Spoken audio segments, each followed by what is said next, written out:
What if the woman you laughed at in a supermarket turned out to be the daughter-in-law of the billionaire who owns everything you touched? They judged her by her jacket. They mocked her for her shoes. They thought she was powerless. Just another nobody. But in the next few moments, their laughter would die, and their world would shatter in a way they could never imagine. Stay with us, because the truth that's about to unfold will haunt them forever. The automatic doors of Horizon Mart slid open with a soft sigh, letting in the chill of the late autumn afternoon.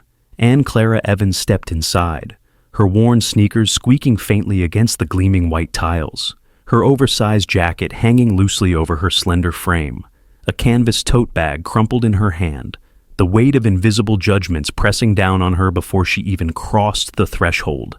Around her, the polished world of luxury groceries gleamed under fluorescent lights.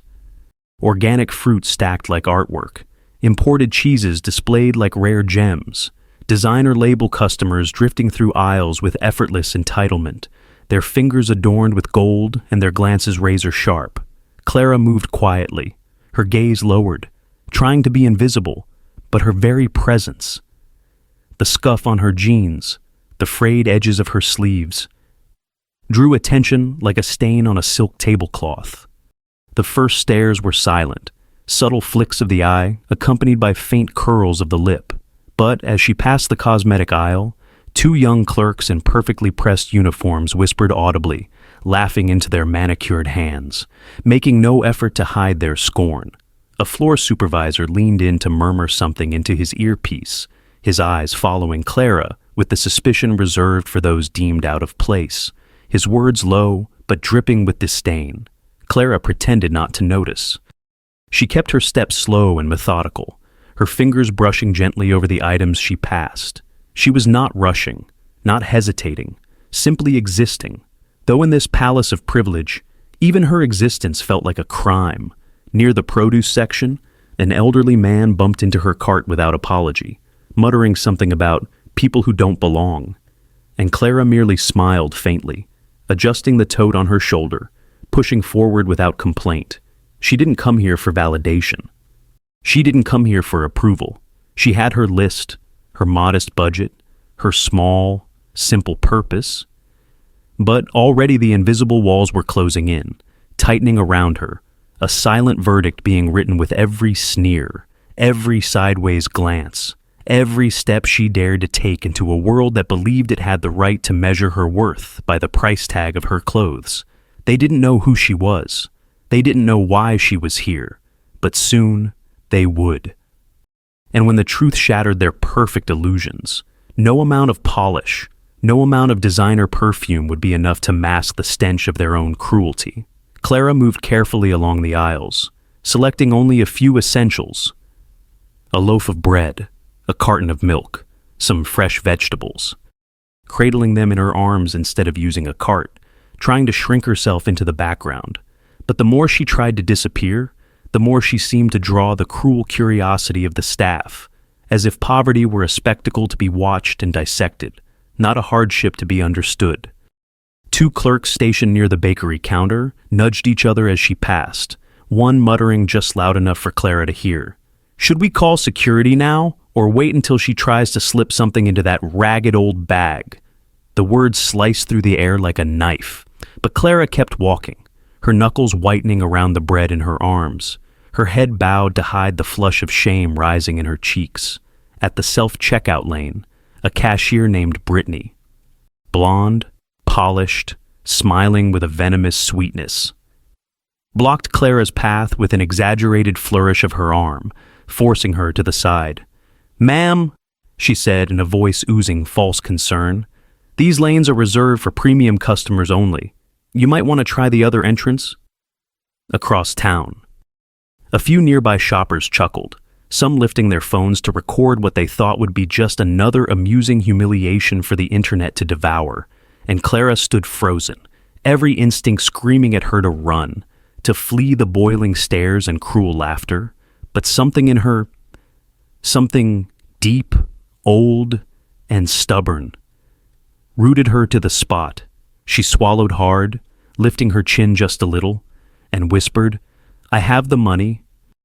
Brittany laughed, a sharp, ugly sound that rang across the tiled floor, drawing more glances, more cameras, more judgment. "Sure you do, honey," she sneered, looking Clara up and down with open disgust. "And I'm the Queen of England."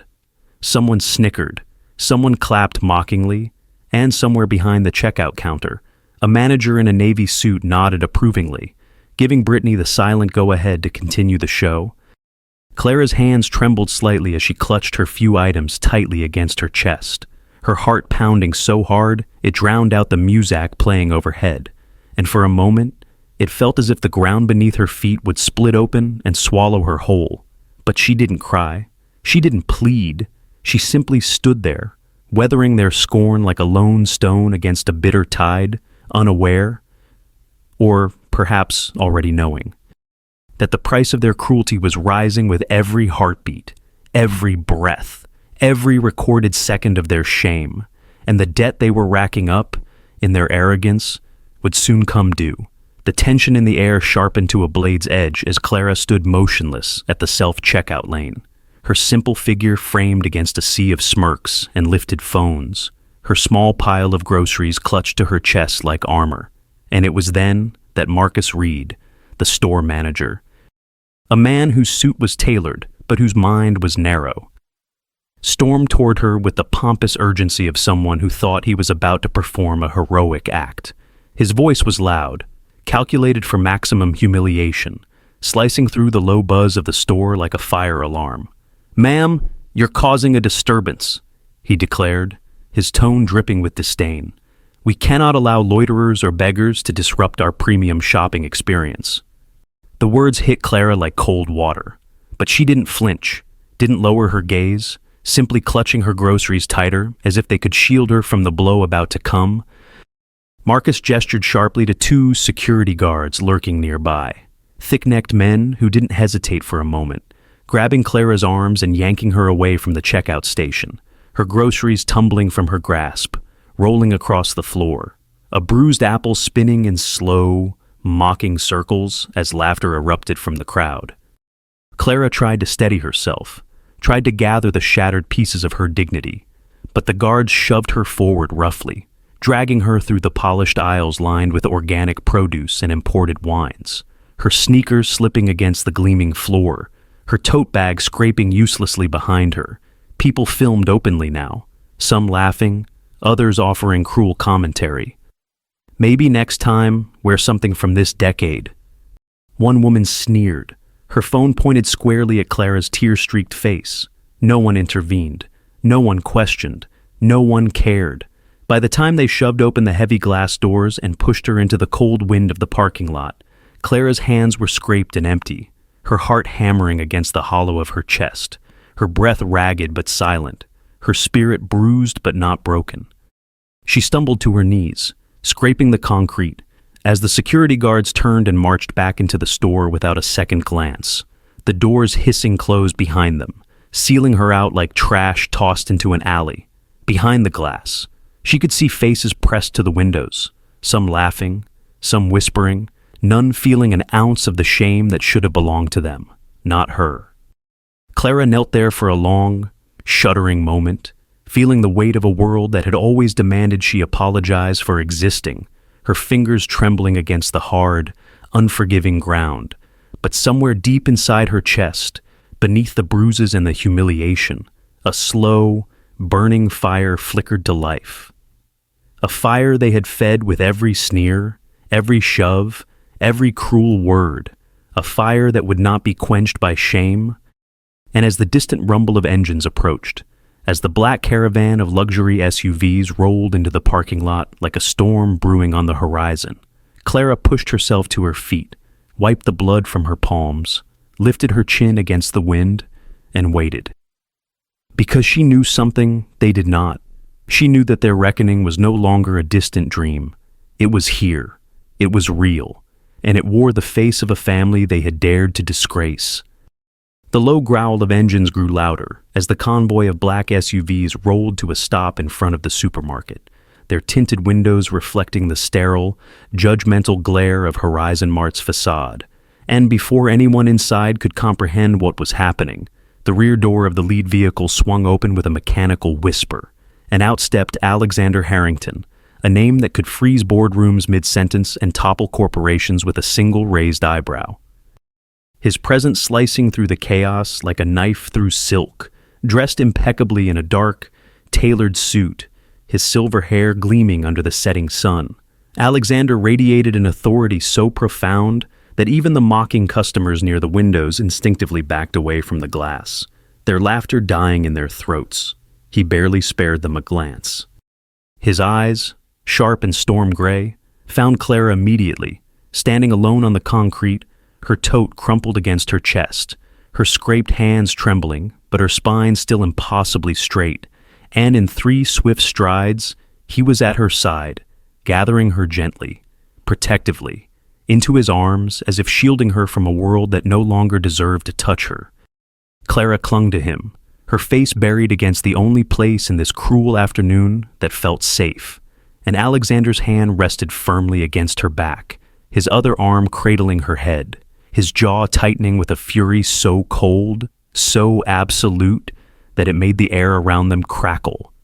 Slowly, he turned to face the stunned crowd gathering inside and outside the store, the security guards who had manhandled her frozen mid-step, the customers who had sneered now, frozen mid-breath, and then, finally, the store's own management, Marcus Reed included, who stumbled out onto the sidewalk, his face paling as he recognized the man before him. "Mr. Harrington," Marcus gasped, trying to plaster a sickly smile across his face, wiping his sweaty palms against his suit pants. We didn't know. There's been a misunderstanding." Alexander's gaze pinned him in place like a butterfly on a board, cold and unblinking. He didn't raise his voice. He didn't need to. His words carried with them a finality that no apology could pierce. "A misunderstanding," Alexander repeated slowly, tasting the words like poison, "is when someone fails to hear an order. This was a humiliation, a failure of humanity." His hand never left Clara's shoulder, steadying her, grounding her, even as he systematically dismantled the pathetic excuses beginning to bubble from Marcus's lips. "You see," Alexander continued, his voice dropping into a deadly calm, "this woman you dragged across your floors, this woman you insulted and humiliated for the entertainment of your customers and your staff, she's not just my daughter-in-law." He paused, letting the weight of the revelation settle like iron chains around their necks. "She is the future co-owner of Horizon Mart." Gasps tore through the assembled crowd, a wave of stunned horror washing over the bystanders who had minutes ago been pointing and laughing, and now could only gape at the enormity of what they had done. Alexander's expression didn't soften. If anything, it grew harder, colder, the final nail hammered into the coffin of their arrogance.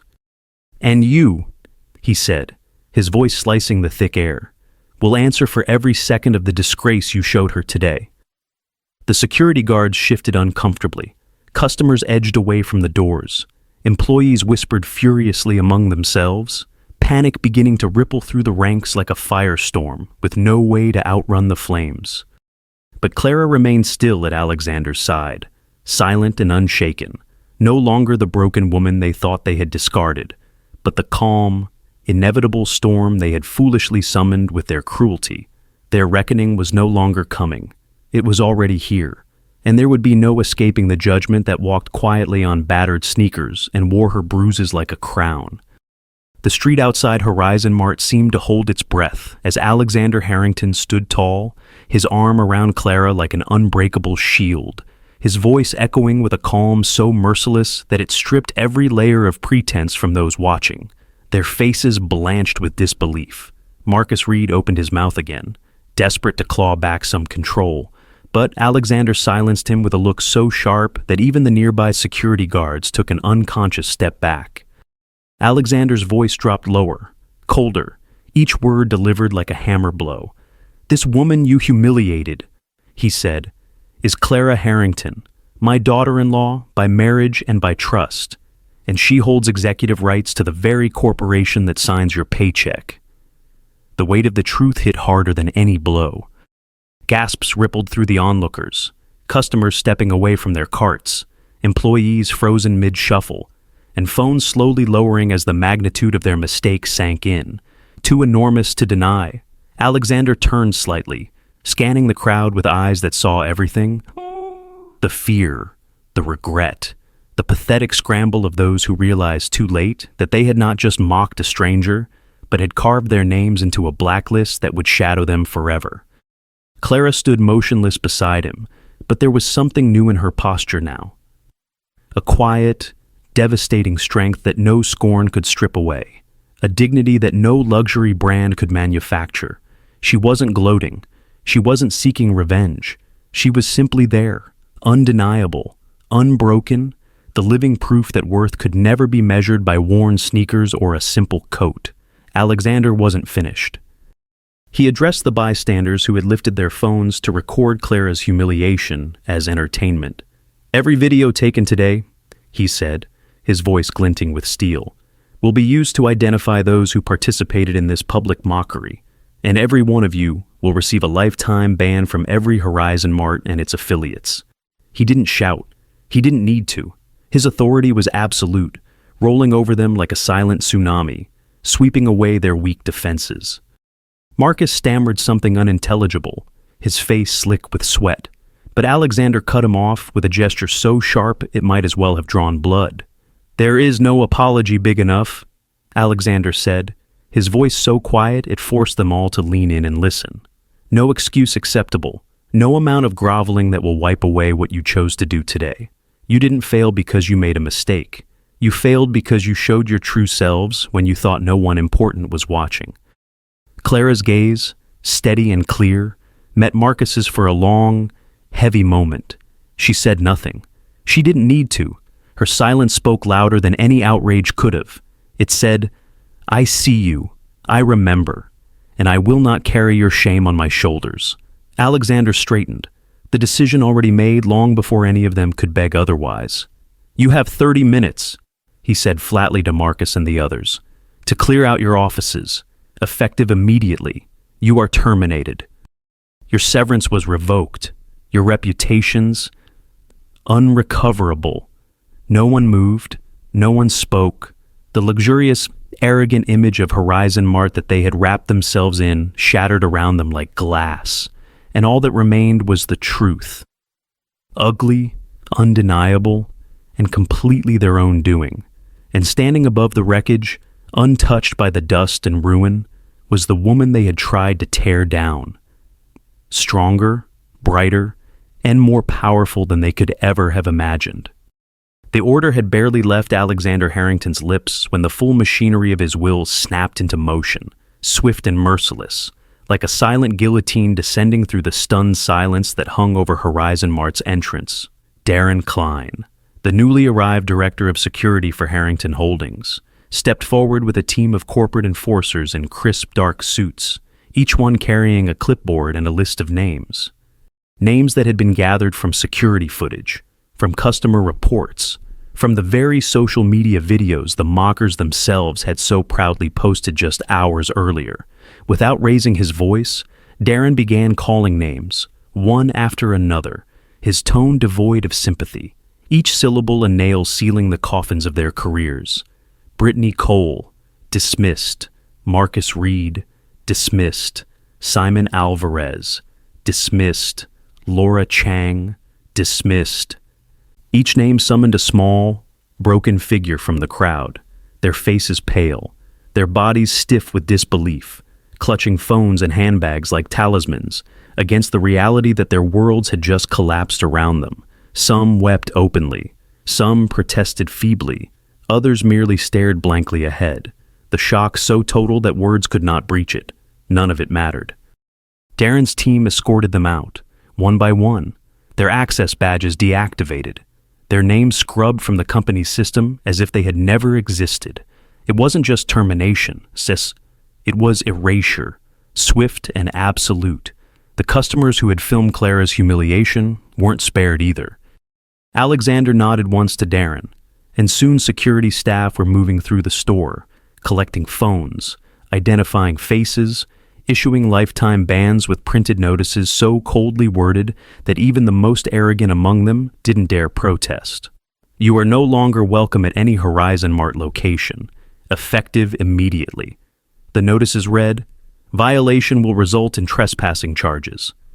Some tried to plead, tried to bargain, waving receipts and gold cards as if their wealth could undo what their cruelty had cost them. But the guards were unmoved. The guards weren't looking at wallets anymore. They were looking at souls, and finding most of them empty. Inside the store, a grim, heavy quiet replaced the earlier chaos. Employees who had merely watched, who had whispered doubts but done nothing, stood trembling, wondering if inaction would be enough to damn them too. And for many, it was, Darren read from a second list. Not as long, but equally devastating. Employees who had failed to intervene, who had turned their faces away when Clara was dragged across the tile, who had let mockery bloom unchecked in the sacred trust of their workplace. Silence, Alexander had declared earlier to Darren, is complicity. Today, we cleanse both. And so, the purge continued, a relentless washing away of the arrogance, the cruelty, the cancer that had festered unchecked within the bright aisles and sparkling floors of Horizon Mart. No bribe could stop it. No apology could slow it. It was not punishment born of anger. It was justice born of principle, colder and far more enduring than revenge. Amidst it all, Clara stood silently beside Alexander, her bruised hands clutching the simple tote bag like a badge of honor, her gaze steady, unflinching. As the world that had tried to erase her crumbled in on itself, she wasn't there to gloat. She wasn't there to savor their downfall. She was there to witness, to bear silent testimony to the truth that no marble floor, no golden loyalty card, no silk tie could ever shield the heartless from the consequences of their own choices. And as the final disgraced manager stumbled out into the parking lot, head bowed against the stares of the crowd gathering beyond the barricades, Alexander turned back toward the doors, toward the future, his voice low but thunderous. Today, he said, the real Horizon Mart is reborn, and in the hearts of everyone watching, one undeniable certainty took root. This was no longer just about a supermarket. It was about every place where kindness had been forgotten. It was about every person who had been made invisible. It was about making the world remember, or forcing it to. As the final echoes of shame faded into the cooling evening air, the doors of Horizon Mart swung open once more, but this time not to expel, to recognize.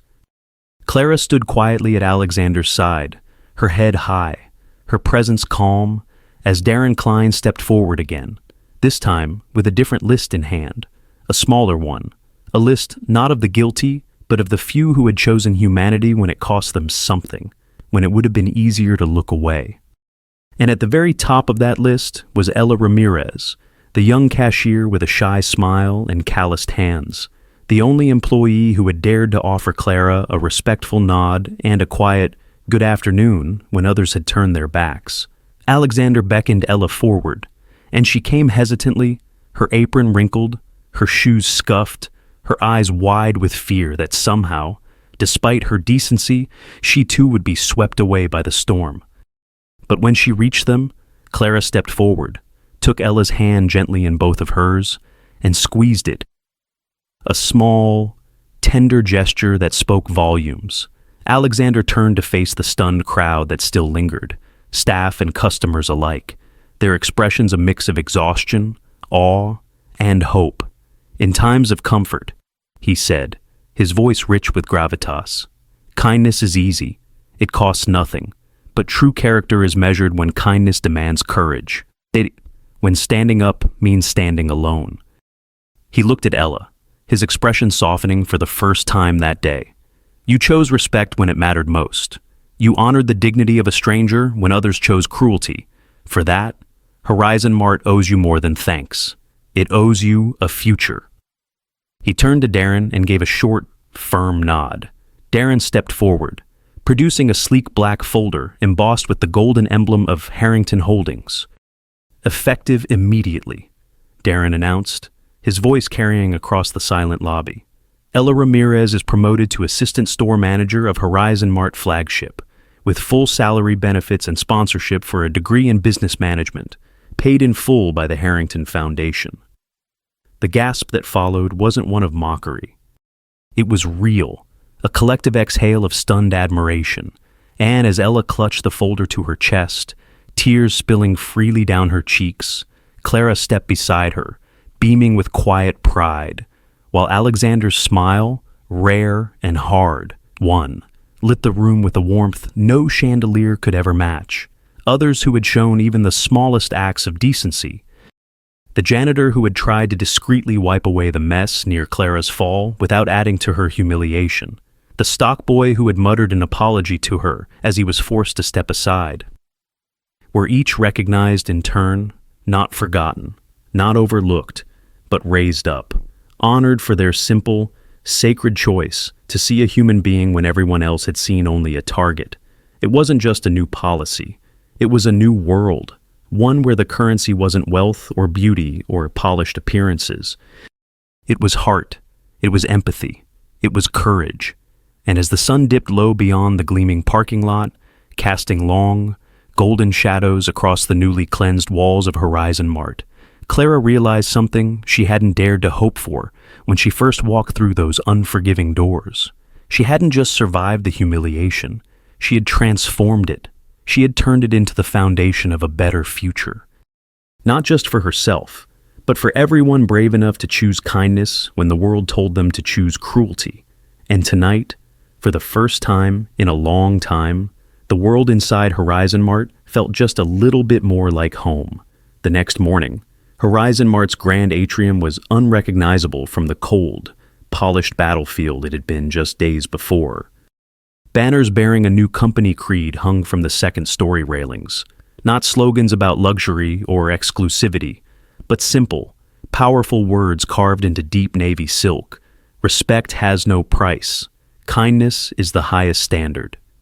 Clara stood near the podium, set at the heart of the main floor, wearing the same humble coat she had worn that fateful day, refusing offers to dress in designer labels for the cameras now swarming the building. She didn't want the world to think she had won because she became one of them. She had won by remaining exactly who she was.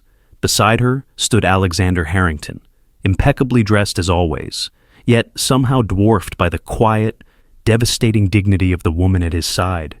In front of them, the newly retrained staff.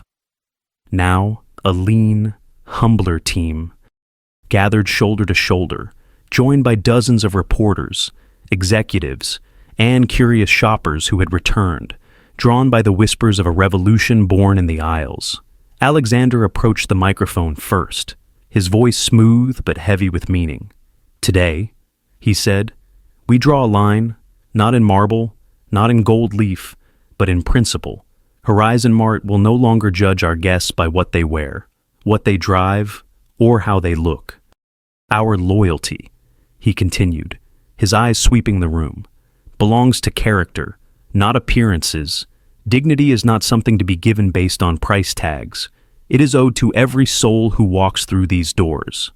He turned, stepping aside, and motioned for Clara to approach the microphone. The room shifted, the air thickening with emotion, because everyone understood, instinctively, that what she would say mattered more than any corporate decree. Clara hesitated only for a breath, then stepped forward, her voice soft but carrying, unshakable as stone, worn smooth by 1,000 storms. "You saw me?" she said simply, looking into the faces before her. "You decided who I was based on my shoes, my jacket, my tote bag." She let the silence settle, heavy and raw. "But you were wrong. You were wrong because worth has never lived in a wallet or a watch. It lives here." She touched her heart, her hand trembling slightly, not from fear, but from the overwhelming truth she carried.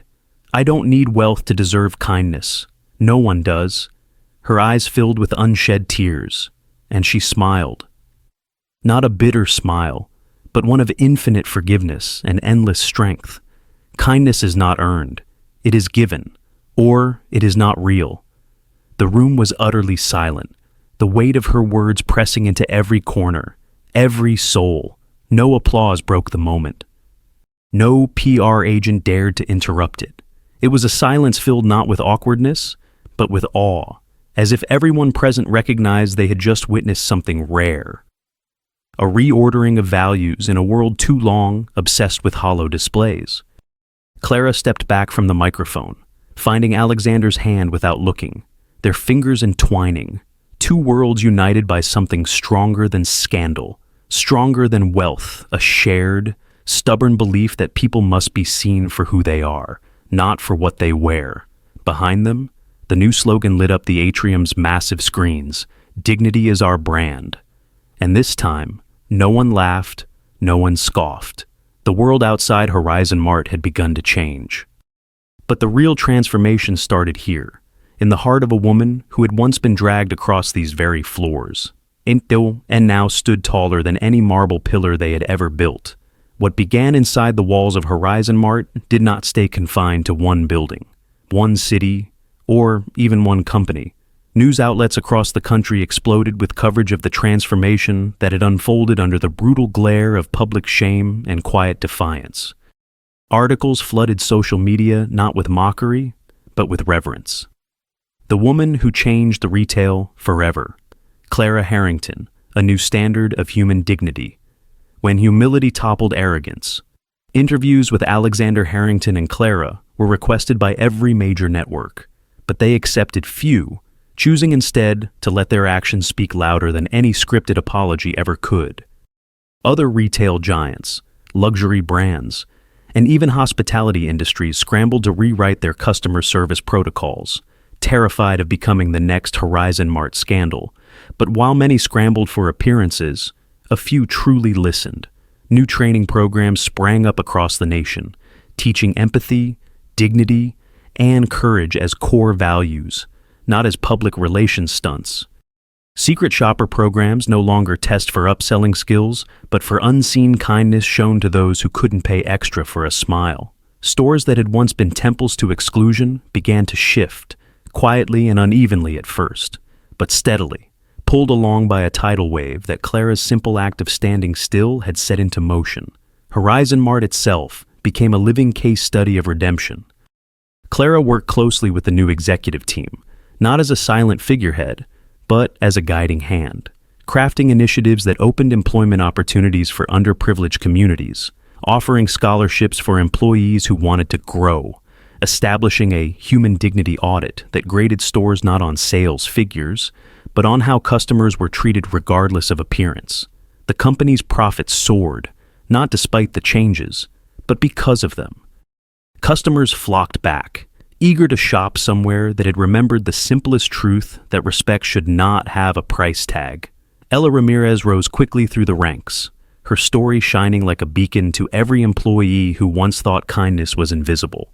She spoke at conferences, mentored new hires, and whenever asked what changed her life, she would simply point to a single, worn canvas tote bag preserved in Horizon Mart's flagship store.